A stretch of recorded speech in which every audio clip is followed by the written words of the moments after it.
Welcome to Running the Table, the podcast where we run through everything on the table in the world of sports. And another week of NFL football is in the books. Week 10, we're flying through the season. And like always, we are going to run through every single game, capture what you may have seen or missed from this week of NFL football. Tim, are you ready to go? Let's run it. Let's do it. Starting with the Thursday night game between the Carolina Panthers and the Chicago Prime time, Bears. baby. Chicago Bears in prime time playing for their own draft selection. And they won the game 16-13. It was another ugly Thursday night matchup, which is becoming more an absolute of a master common occurrence. No, I mean, nothing of the sort. I think a microcosm of this game was when Eddie Pinheiro tried to line up that 59-yarder to tie, and it wasn't even close. I think he was like 5 or 6 yards short, and he looked at the camera and he just went, like he knew damn well he wasn't gonna make that. He was like, "Oh, I actually got pretty close." Yeah.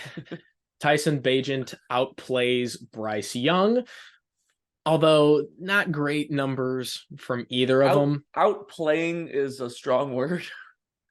Well, I think out sucking is more of an accurate term because neither of them looked good. Tyson Bagent didn't look really good whatsoever, but I think in this game they didn't really need to. Obviously, neither team looked particularly good. Neither offense was flowing very well. That's why it only ended up being 16-13. By comparison, Tim, by comparison. Yes, by comparison, absolutely.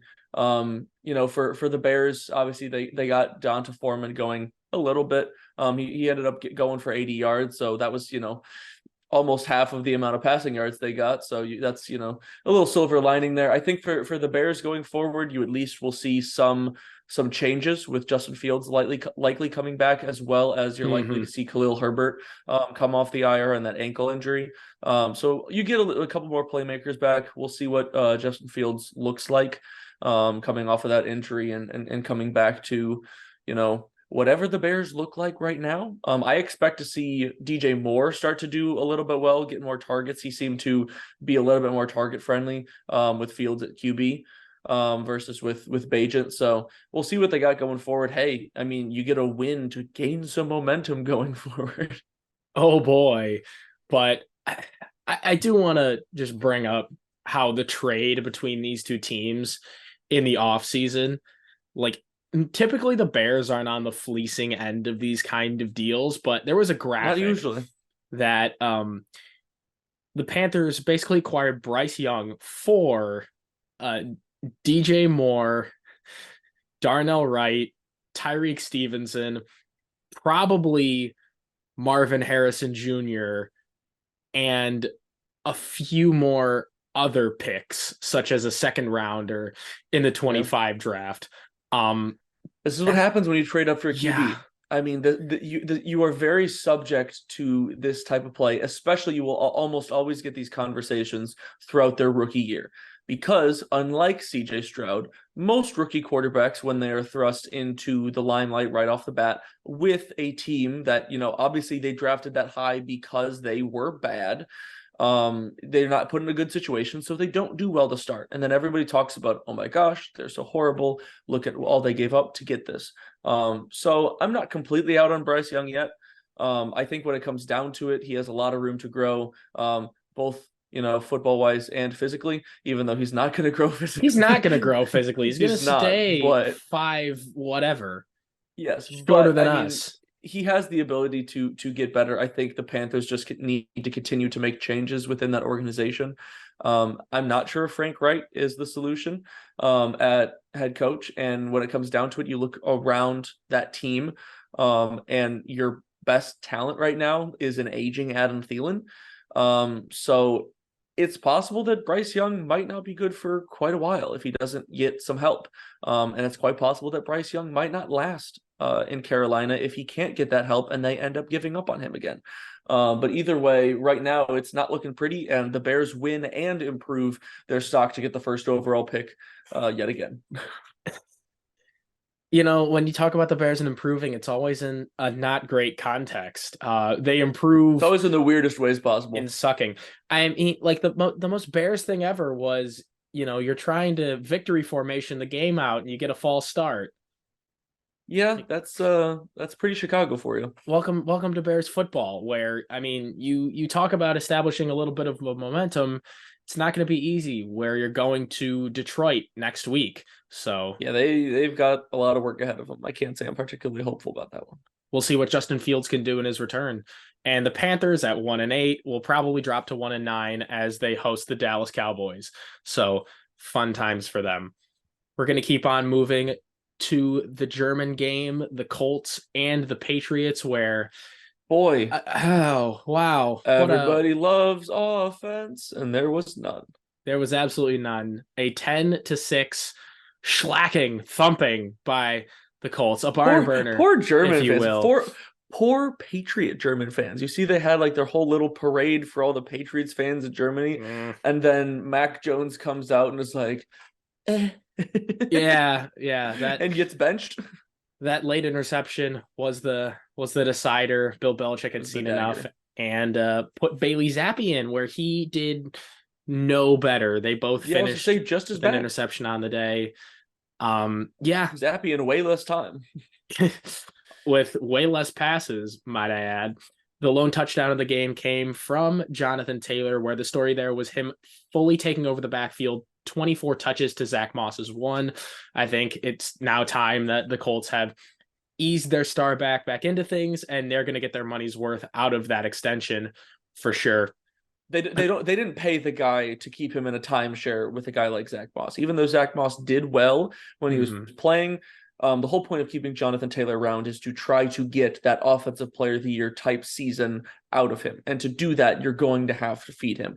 And when you have Gardner Minshew at the helm, it's kind of like a why not? They've had receivers you might as well. that they've had receivers that are, starting to play better. Pittman, has continued to be a pretty solid piece for them. Josh Downs has emerged to be a pretty solid option, but he's still the most talented guy in your offense. You got to use him. Yeah, and with Gardner Minshew, you have the perfect game manager to just kind of say, all right, don't crash the car. Hand the ball off to JT a bunch and keep us afloat. And it's been enough to win games. They're sitting at 5-5 in a super competitive AFC South, a surprisingly competitive AFC South. And the Patriots are just a general mess. And I will ask this, is Bill Belichick on the hot seat? Because they're sitting at 2-8 and not a lot to look forward to. So, yeah. I mean, I think he is. I've actually heard some people talk about like, oh, next week might be Bill Belichick's last week. I'm like, okay, let's calm down here. It's still Bill Belichick. He's done so much for that franchise. There's no way in hell they're getting rid of him mid-season. But if things don't improve and they end up with a top 3 pick, which they're on track to be pretty darn close, there's something to be said about. Like, yes, Bill Belichick is the defensive mastermind supposedly, but he's also the GM. So yeah, and that's that's the interesting part there. Is what decision will Robert Kraft make? Because obviously those guys have such a tight relationship with everything they've done over these years, but it's not pretty. And is it time to officially, essentially, build the new era Patriots and stop holding on to what once was, which really the remnants of that. What does that mean? What is that going to look like? We don't know. No, we don't know either. No, not at all. But it's like if things, and that's why I think the rest of this year is really a trial to what Bill Belichick can do with the pieces that he has. Because obviously they don't have much. When you look at their roster, they don't have much, but they're also not getting much out of the pieces that they do have. This biggest swing and miss to me has obviously been Juju Smith-Schuster.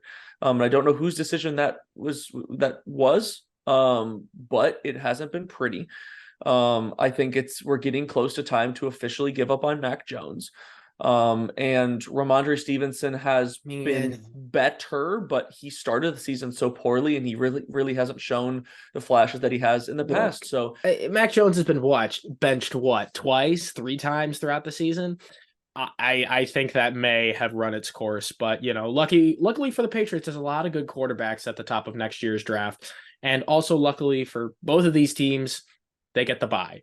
But we're going to keep on moving, talking about the Packers and the Steelers, where the Steelers won 23-19, and the Packers, fun little statistic, they're still looking for their first win in Pittsburgh since 1970. That would have been Bart Wow. Starr as our Wow. quarterback. So we That's haven't won wild. there in a half a century.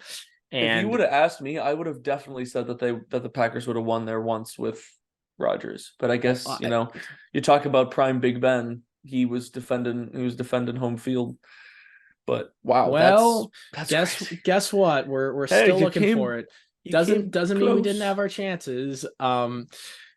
Oh, it's frustrating. Jordan Love intercepted not once but twice on the final two drives by Neal and KZ.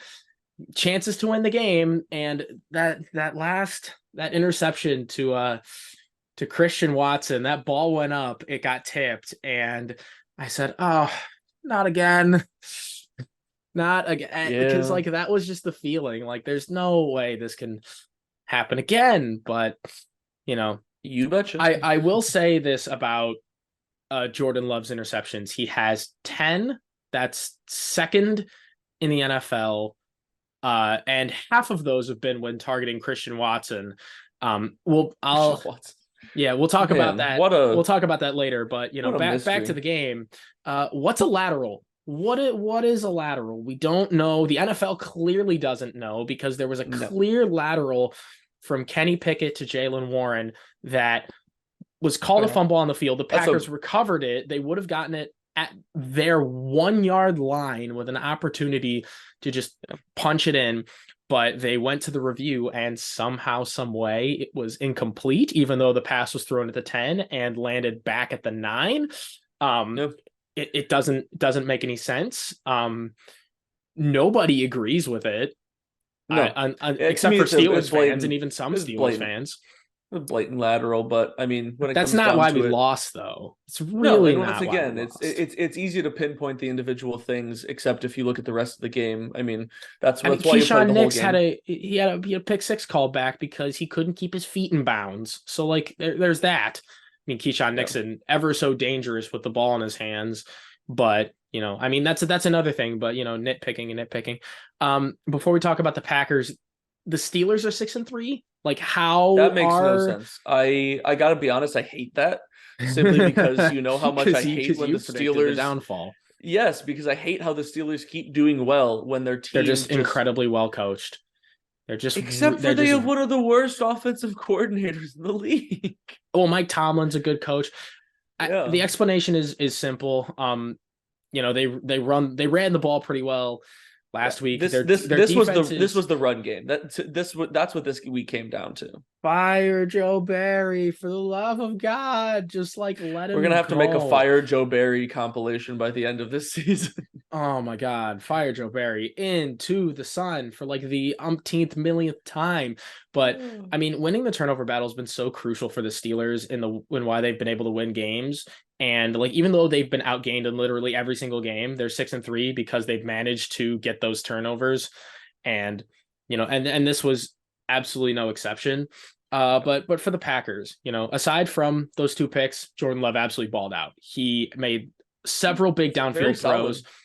The confidence is there. Like, and there were some throws. He's just slinging it and he's making it look good and he's fitting it into tight windows and he's in rhythm and like the progression, the building blocks that you want to see, like it's there. And He I'm just needs help incredibly because excited. his receivers No, just aren't no, no, helping him. no. He doesn't need help. He just needs to stop targeting Christian Watson so darn much until he figures it out. Here's a little statistic for I you. think he All just needs right. to stop targeting Christian Watson altogether. Well, Jordan Love's passer rating is around 80, which isn't good, but his so targeting everybody not named Christian Watson, his passer rating to each of those individual guys is 90 or higher everywhere, with like several guys being in like 100, 110.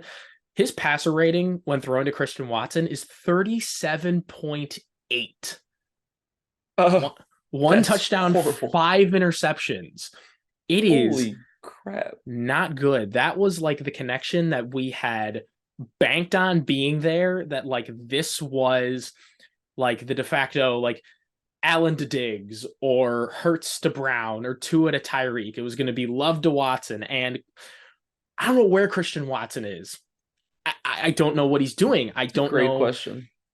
why, like, what it's going to take for him to figure it out, because he has all of the physical tools. He just needs to stay healthy, but it's just not there, and it's not clicking. If you haven't heard from Christian Watson himself, if you go on Packers Twitter, Christian Watson's family is going on a marketing campaign defending his name.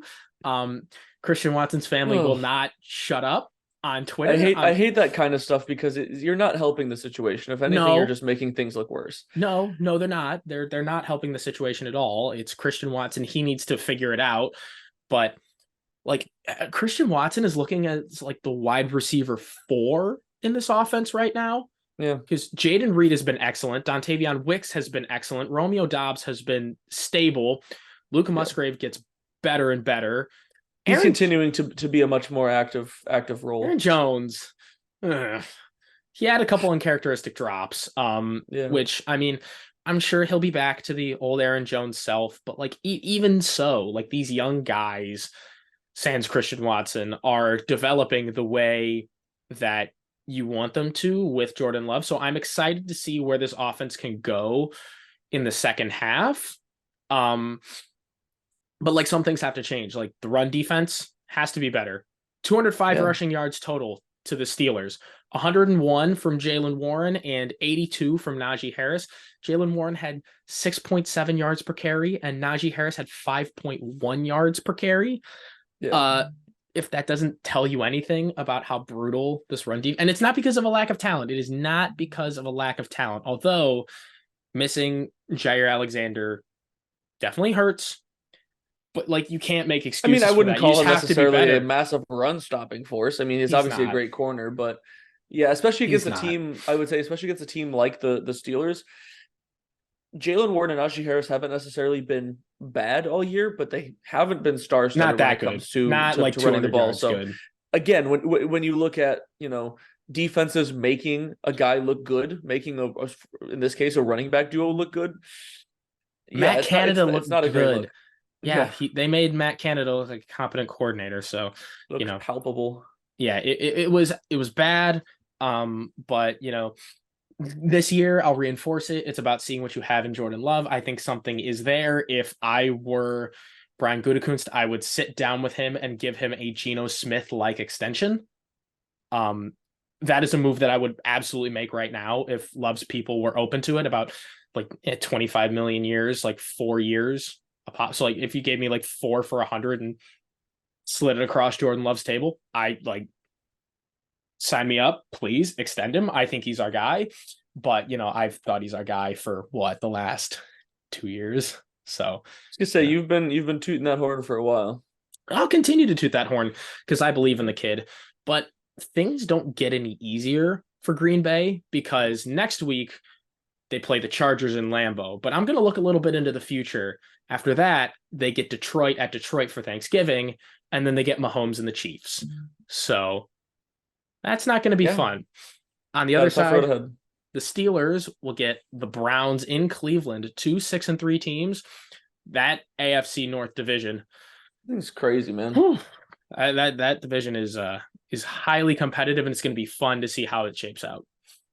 Next up, we'll talk about the Texans and the Bengals, where C.J. Stroud does it again, leads a game-winning drive as the Texans walked it off 30-27. They snapped the Bengals' 4-game win streak. And what is there to say that hasn't been said about C.J. Stroud and the job he's done throughout the first 9-10 games of this season? I mean, it has been impressive. He has been everything that the Texans have needed him to be and more, and way more than any of us thought he would be, because, I talk about cognition tests and we were wrong. We said it last week. We'll say it again this week. We were wrong about him.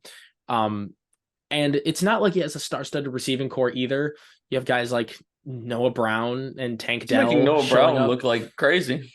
Oh my goodness. It's 7 awesome. for 172 from Noah Brown. Like what? Like Texans football is actually fun to watch nowadays. And, before we talk more about that, we'll talk about the Bengals side of things. I mean, Joe Burrow played well for the most part, but he was a little sloppy at the end through those 2 interceptions that killed the Bengals drives. You couldn't capitalize on those opportunities despite having big days from both Jamar Chase and Tyler Boyd. With T. Higgins sitting out, those two really feasted on their opportunities, and T. Higgins will probably sit out next week as well. Nothing for Cincinnati to hang their head on. Really, they didn't play their best game. They didn't really deserve to win anyway. But we're back to the expectations of the Bengals being the class of the AFC North and them being competitive again.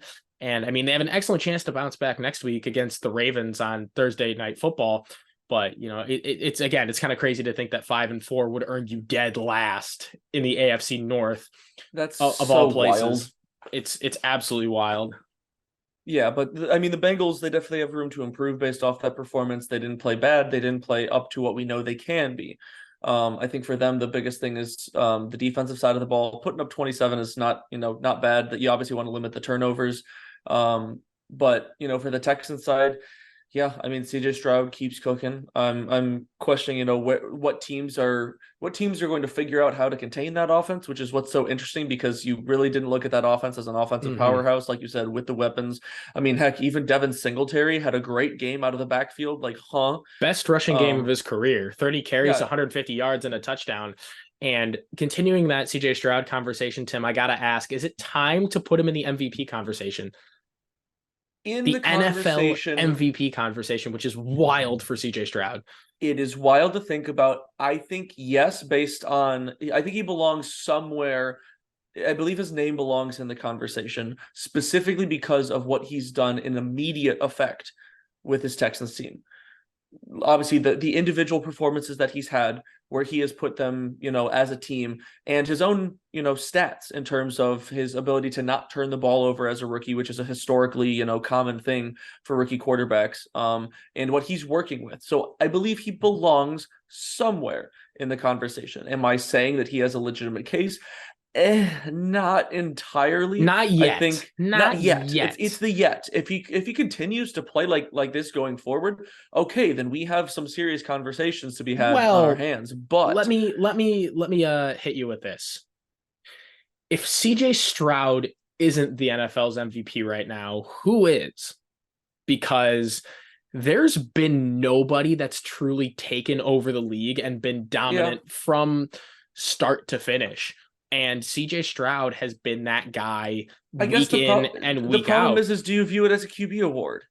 That's the problem. If you view it as a QB award, sure. If not, then I'd say McCaffrey belongs in the conversation because the numbers he's been putting up and the touchdowns that he's been scoring, obviously he just now finally didn't score a touchdown. Yeah, but you're going to have game-breaking, record-breaking numbers in order for you to be a non-quarterback in the MVP conversation. And that's what I'm saying is if you view it as the MVP award that we know and not really love as a quarterback award, I don't know. I don't mind it. Aaron's got 4 of them. I'm sure you love it for that reason, but in general, I would say sure he absolutely belongs up there, but some of your usual culprits aren't quite as dominant as we're used to seeing. Josh Allen struggling, Patrick Mahomes. We were talking about Lamar Jackson as an MVP candidate, and that's just now he's fizzling out kind of just because of his same reason Joe for Patrick Burrow Mahomes. inched his way back into the MVP conversation, and then he just kind of took himself out, and it's for a lot of these quarterbacks, it's turnovers, and that's what CJ Stroud isn't doing. So to be fair, Jordan Love was in the MVP conversation after 2 weeks, and then he absolutely fell off. It's coming. Jordan Love MVP will be coming, just not this year. I promise y'all. But you better cool with your Packers books, or you're just gonna entirely tank the franchise. I ain't gonna take any. That's not. I don't have an effect on the franchise. I don't. Then do it. Book the next game. See what happens. I should have, but I'm not gonna. Just because, hey, we'll see then. We'll see the Packers don't know how to win yet, but that's neither here nor there. The Texans, at a surprising 5-4, will go play the Arizona Cardinals and Kyler Murray, and the Cincinnati Bengals, also at 5-4, get the Ravens on Thursday Night Football. Next up is the Saints and the Vikings, where the Vikings win 27-19, but not without a little bit of drama. But in the first half, and a little bit of Jameis Winston. They ran away with it 24-3 at the half. Josh Dobbs was darn near perfect, and he had an excellent day. I mean, he's been fantastic for Minnesota, but just because Josh Dobbs is there doesn't make the Vikings any less Vikings than they actually are, because Derek Carr goes down in the third quarter with a concussion and shoulder injury, and then it's Jameis Winston time. And Jameis Winston did Jameis Winston things, brought them back to within one score, and then because Jameis threw two late interceptions. So Of course. it's the perfect storm of just the identities of the Vikings and the Saints with Derek Carr and the Saints without Derek Carr, and also Jameis Yeah. Winston. And also, why does every single receiver hate Derek Carr and do bad things after? Because I don't get it. I mean, you see how Derek Carr was talking to Chris Olave? I guess, maybe there's something to be said about that. Yeah, maybe. I mean, Michael Thomas had the less than ideal weekend, and not even with the off the field stuff, because I'm not even going to get into that. He left in the first quarter with a fairly significant knee injury, which we know he's been battling, throughout his Offensive Player of the Year campaign. And I mean, sucks that he's never going to be the same receiver, but he just can't avoid that injury bug. Yeah, some guys it's just tough to avoid, and I think for me the most interesting Bro, thing with Derek Carr, even Devontae Adams pushed a cameraman. He didn't get arrested, but yeah, dude, it's everybody. I don't there's get it. something, I man. don't understand. He's got that Sid from Toy Story energy that just drives everybody around him insane, I guess. Dude, I'm going insane for for all the stuff that Derek Carr has been through and done for other people, but I digress. For me, I think Vikings hold one of on the to win. most yeah, for me one of the most interesting things to note from the Saints side of the ball is the difference between the Saints offense, specifically Chris Olave with Jameis at quarterback and with Derek Carr, because he has not had a great connection with Derek Carr in a lot of these games. He started off pretty well, but in the last 4 or 5 weeks, there wasn't a whole lot to show between Olave and Derek Carr, at least, with what we're used to seeing from a guy of that talent. And then Jameis comes in, and all of a sudden that connection is boom right there, and you find him in the end zone, and he gets 94 yards. So I'll be interested to see going forward is will Chris Olave continue to be a clear wide receiver one on that team, and especially you talk about in fantasy wise, a wide receiver worthy of consistent streaming in fantasy with Winston at the helm. I mean, if your team isn't sacked, Chris Olave should be starting. But I mean, it's not that he doesn't have the talent, because Chris Olave is a super talented receiver. Totally. But there's two parts to every completed pass. There's the guy throwing it and there's the guy catching it. So, that's all I have to say about that. The Vikings at 6-4, they're creeping up in the NFC North. They go to Denver to take on the Broncos, and the Saints have the bye. Up next is the Titans and the Buccaneers, where the Bucs won 20-6 behind some defense and some Baker Mayfield to Mike Evans action, even though Mike Evans did have that super brutal drop in the end zone. That was kind of the narrative. But with the Bucs, it seemed like they didn't really have to do much. 20 points was enough to win the game. The defense is it more of a defense good or a Titans offense bad? I'm willing to say it's kind of both. The honeymoon for Will Levis is over. That is absolutely for sure. He took a step back last week, and then he took an even bigger step back the week before. So, everybody, we just needed to calm down a little bit on the Mayo Man hype. So, and it also doesn't help when Derrick Henry is limited to a little over 2 yards a carry. So, I mean, the Buccaneers dominated from start to finish, and there really wasn't much the Titans could do. Yeah, bad storm for the Titans in terms of, Derrick Henry not doing well, which then influences your ability to be effective in the passing game. And then Levis, not looking particularly star-studded by any means. He still throws for 200 yards, but couldn't find the end zone and throws a pick. I give, good amount of credit to the Bucs in terms of Baker looked pretty solid. You see these flashes out of Baker, and that connection with Mike Evans is definitely solid. So they just got to keep, working with what they got. And, in the NFC, especially the NFC South, they can still make some noise and they can still do some stuff. So I'll be interesting to see, what version of the Buccaneers we see going forward. Doing stuff is the name of the game. The Bucs are at 4-5 going to San Francisco, and the Titans at 3-6. They go to Jacksonville to play those Jaguars. Speaking of both of those teams, one team showed up and the other team did not. The Niners absolutely curb stomped the Jags 34-3. in just an absolute statement game, the Niners snap a 3-game skid, look like Oh, Super Bowl but contenders again. don't worry though. The Jaguars managed to stop Christian McCaffrey's touchdown streak. Oh, the touchdown streak. I mean, Christian They McCaffrey just got him. sucks. He said it himself. I mean, He if the said it man says it himself. himself, you got to take it as fact. Either way, it seemed like everybody was scoring except CMC. But, you can't be mad at 34 points and a really good day from Brock Purdy. When they dominated both sides of the ball, the Niners dominated the line of scrimmage with guys like Deebo Samuel and Trent Williams back, and they dominated the defensive side with Nick Bosa and Chase Young being an absolute force of nature as a tandem. And that's going to be scary going forward. I mean, it was just a combination of the Niners looking like that world-beating team that we knew them to be, and the Jaguars just looking absolutely terrible and nothing like the playoff team that we thought them to be, especially from Trevor Lawrence, who was bringing back some Urban Meyer day kind of vibes. Yeah. When he was, reckless with the ball, turning it over, 2 interceptions and a fumble, and I mean, didn't have any help anywhere else. Travis Etienne didn't do much. The fumble I don't really blame Lawrence for, because he just kind of got annihilated by both Bosa and Chase Young at the same time. It happens, but yeah, still, Christian Kirk had a few bonehead plays, like an overthrow and a trick play, letting a punt go for bad field position and a fumble himself. So I don't know. The Jags they really hit a wall, and it's going to be interesting to see how they rebound. It's very confusing because it's not what we expect out of a team with that kind of talent, because they have the talent. I mean, there's been plenty of games this year where not only Trevor Lawrence but also Etienne has looked amazing, and then more recently he's started to struggle again. And overall, that's the whole offense is just struggling. The whole team is just struggling. So they need a rebound game badly. I think it really shows when your second leading receiver in yards is D'Ernest Johnson. That's not a good look for a team that has Christian Kirk, Calvin Ridley, and why am I blanking on the third receiver? I mean, I have Evan Ingram. But that works.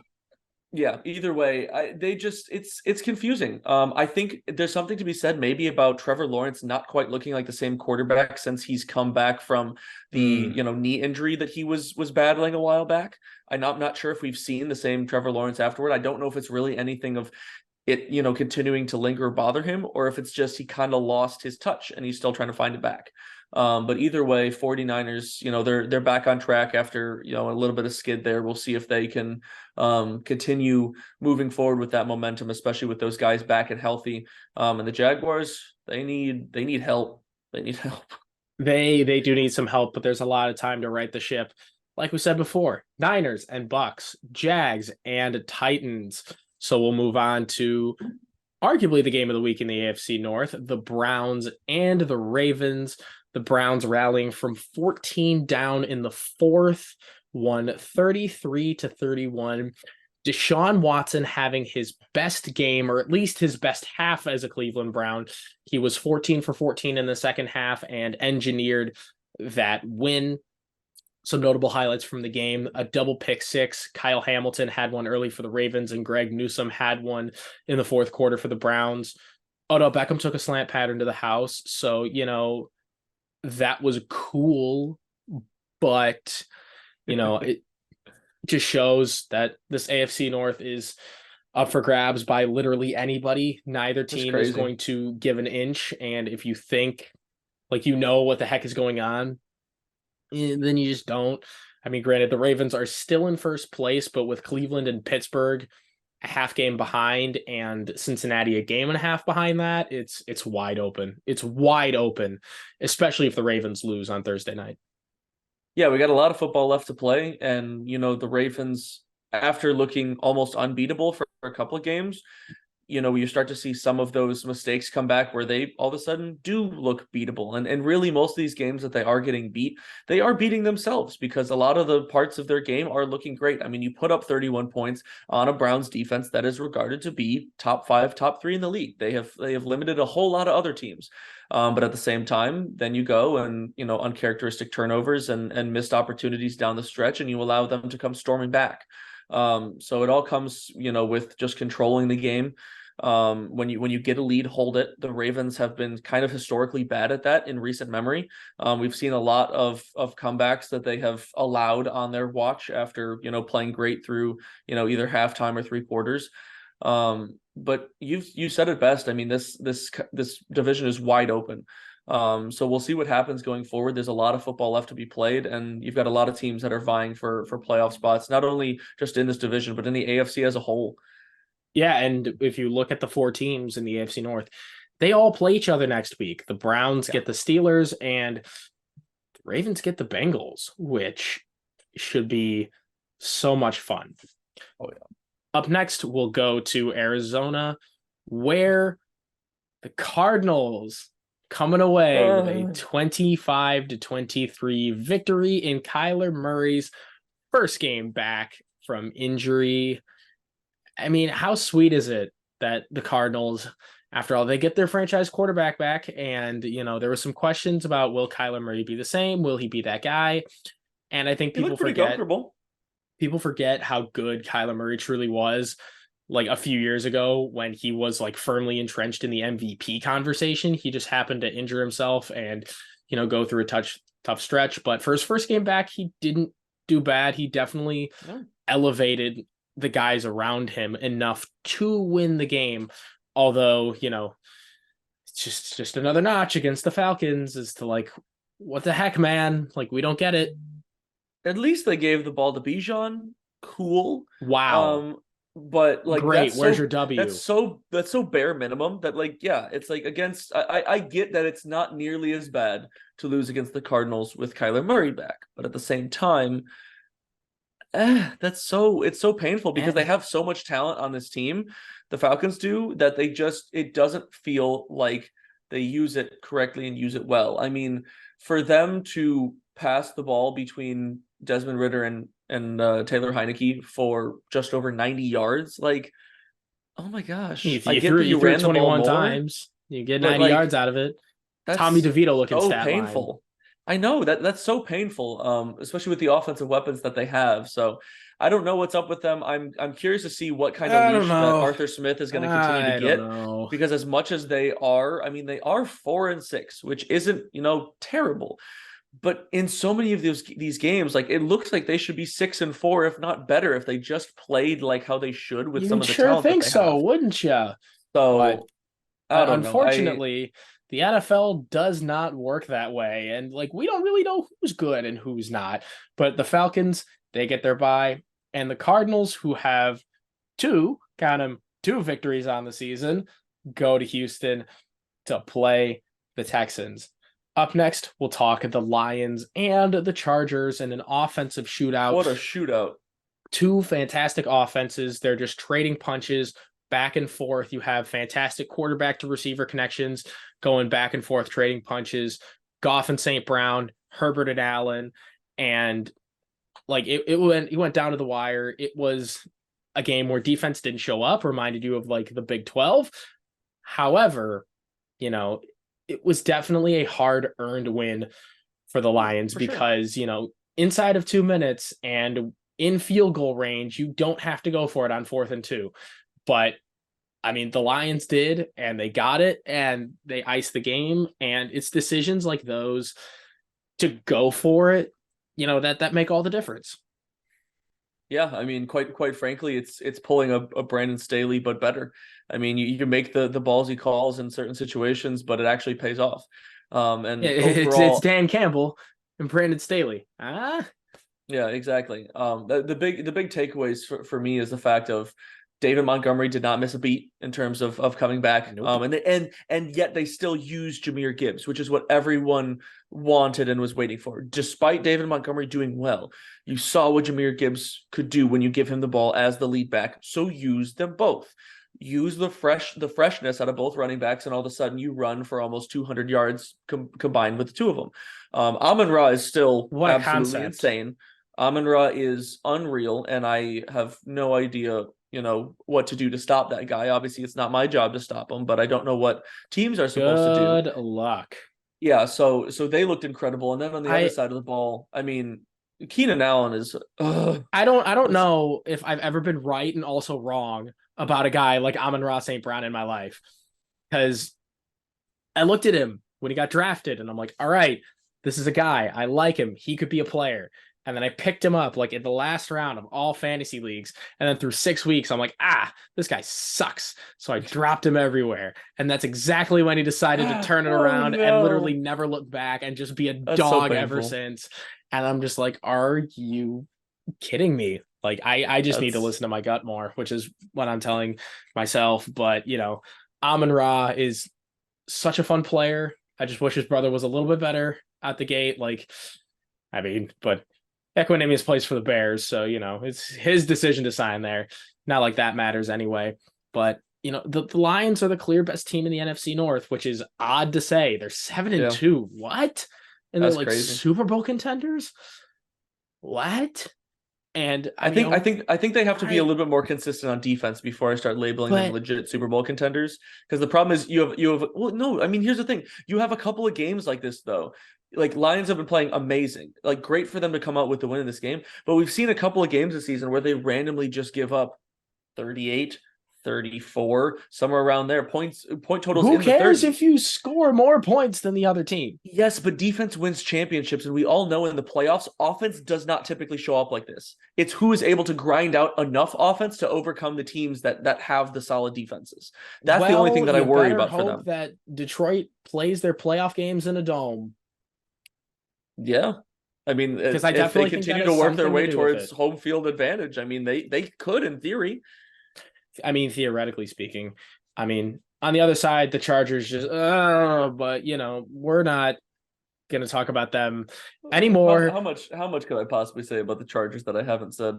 Trust me, we're going to say, I have a feeling we're going to repeat everything next week when the Chargers lose to the Green Bay Packers. And then when the Detroit Lions go beat the Chicago Bears. And I mean, that's not even that that's much of a that's not hot even a, take. that's not even a hot take.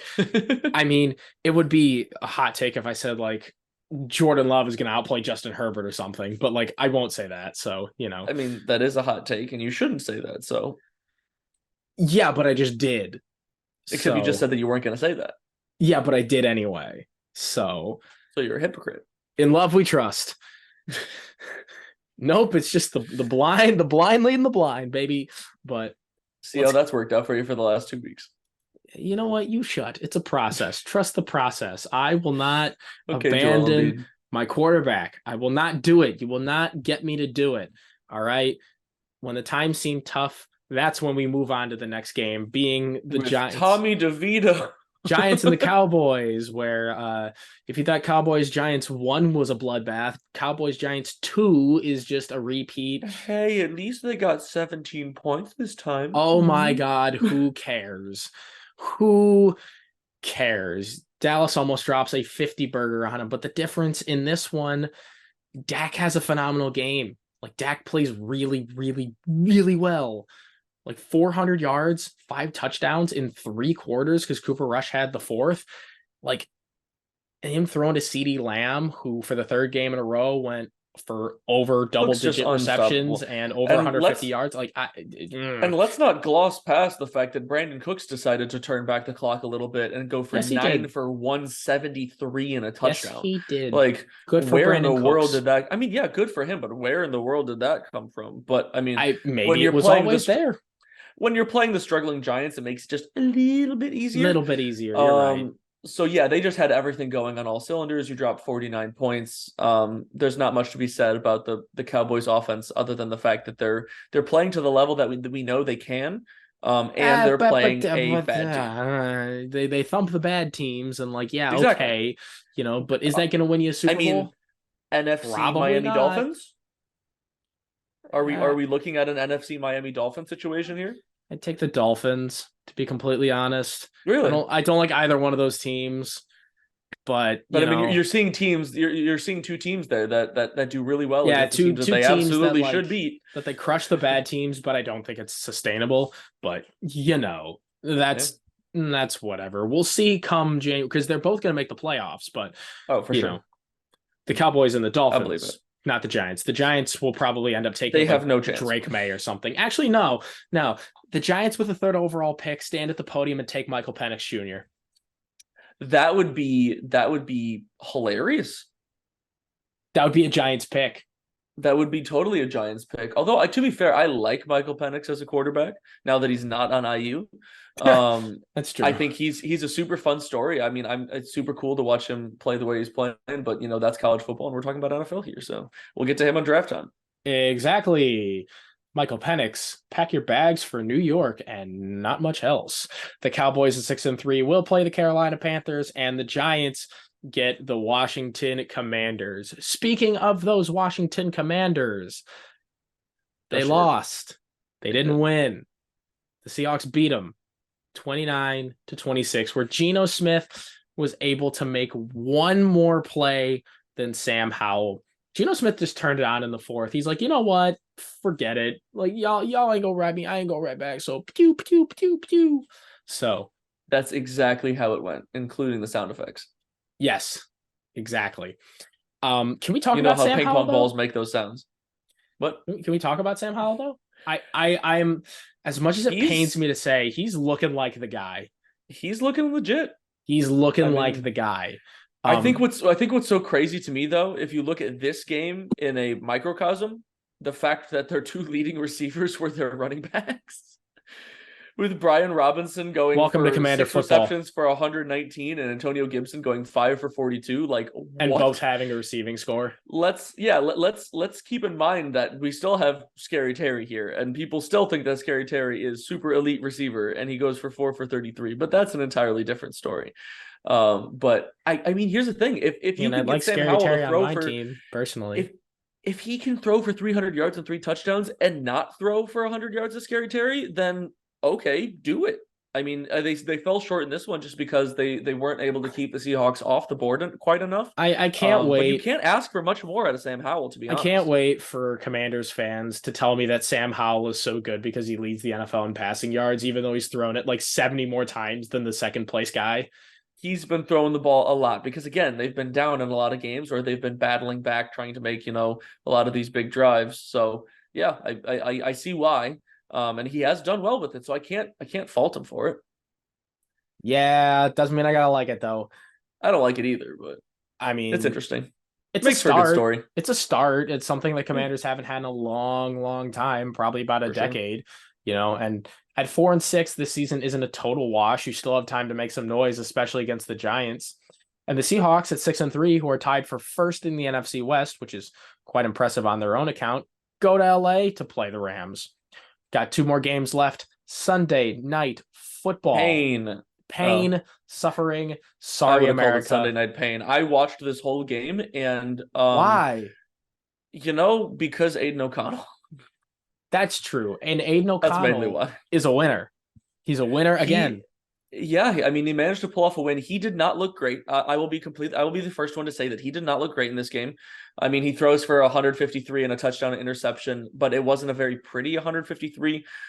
He made some iffy throws. That interception, the one that he threw, to be fair, even if the linebacker wasn't there, or no, it wasn't linebacker, it was Jordan Whitehead. Even if Jordan Whitehead wasn't there, it would have hit Devontae Adams in like the left knee. So it wasn't a pretty throw to begin with. They got Josh Jacobs going well. And I think that was a big reason why they won. Amazing catch by Michael Mayer to get that touchdown in the back corner of the end zone, which was the decision making score there. For the Jets, man, I mean, Zach Wilson threw for 263. So Aaron Rodgers can't come back fast enough.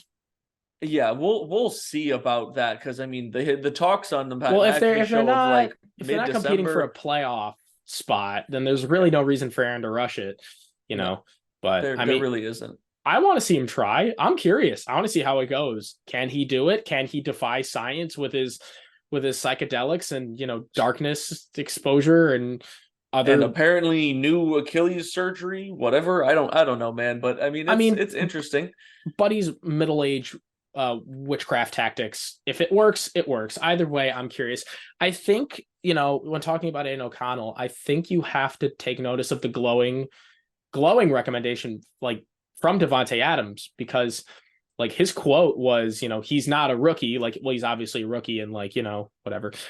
But like talking about like how he goes about his business, How he approaches the how he game, approaches the really. game. Like, he's not a rookie. And Devontae's like, yeah, I'm glad he's our guy, which, I think is really something to say when the two quarterbacks he's played with before are the most talented quarterback to ever play the game of football and his college quarterback, which he tore it up with. And then there's Aiden O'Connell, but he's saying good things about AOC too. So who knows? Well, I Long-term think AOC in Vegas? I'd love to see it. I think That'd be the awesome. big thing That'd be about that dope. conversation is the fact of just how unhappy he was throughout most of this season with, for instance, Mm-hmm. like Jimmy Garoppolo, and then they brought in Brian Hoyer. For him for them to win 2 games straight and him to put his stamp of approval on Aiden O'Connell moving forward, that is big because they need that connection to be, really there for the Raiders to continue to have success. That was a big reason why the Raiders did not have success with Jimmy Garoppolo, because you're not getting your star player the ball. So, I mean, all And things are and pointing and towards the all Raiders being in a better situation moving forward. So I'm all here and for it. all of West Lafayette have become Raider fans, even though everybody in Vegas is going, where the hell is West Lafayette, Indiana, and what's a Purdue? Like, they What is a know. Boilermaker? What even is a choo-choo? Either way, the Raiders at 5-5, 5-5. Wow. Will Yeah, head to South Beach to it's play the weird. Dolphins. And, I guess that makes, the Packers losing to the Raiders. It makes me feel a little better about the situation. You know, Either way, the Jets are at 4-5, and they will go to Buffalo to play the Bills, where that leads us to the Monday night game. Holy Buffalo, moly, why do man. you do this to us so in a Uh, 24-22 victory where you the can't ending make some of this sequence was stuff up. all kinds of crazy? You And really can't make it up. oh, it was such a fun game to watch. The expectations is that Josh Allen's going to play like the MVP candidate and Russell Wilson is, no longer Russell Wilson, but like Russell Wilson was cooking. Like, it was vintage Russ, especially on that TD pass to Cortland Sutton. Like, Oh my gosh. that was pretty.